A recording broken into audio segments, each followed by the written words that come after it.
In this video, I'm going to illustrate to you in very simple terms why the dollar and the euro are mathematically guaranteed to collapse and have been since the moment they were created. You don't need to be an economist to understand what I'm going to show you. A little common sense will do just fine.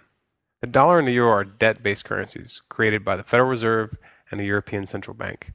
Now, these central banks, while masquerading as public entities, are actually made up of a consortium of the most powerful private banks in the world. When I say that the dollar and the euro are debt-based currencies, what this means is that dollars and euros are loaned into existence. Central banks create money out of thin air by loaning money that does not yet exist to their respective governments. Since the vast majority of money in circulation is now digital, such an operation doesn't even require the printing of physical paper.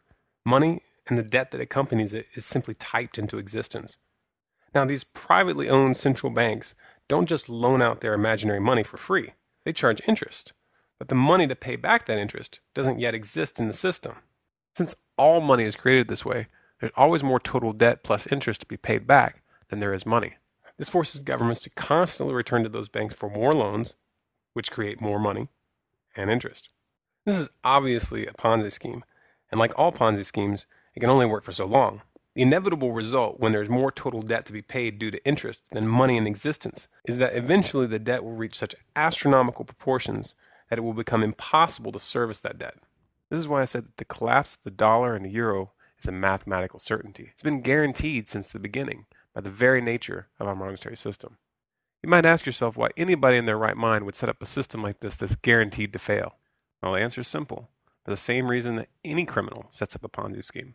There's a small group of bankers who get very, very rich at the expense of the public before the system begins to falter. And they use that money to buy up real assets that maintain their value after the currency falls.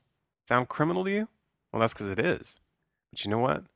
They're going to get away with it if we don't make a concentrated effort right now to educate the public about the true nature of money and the private central banks which are leading us to the slaughter. And if we let them get away with it this time, the next Ponzi scheme is going to be even bigger.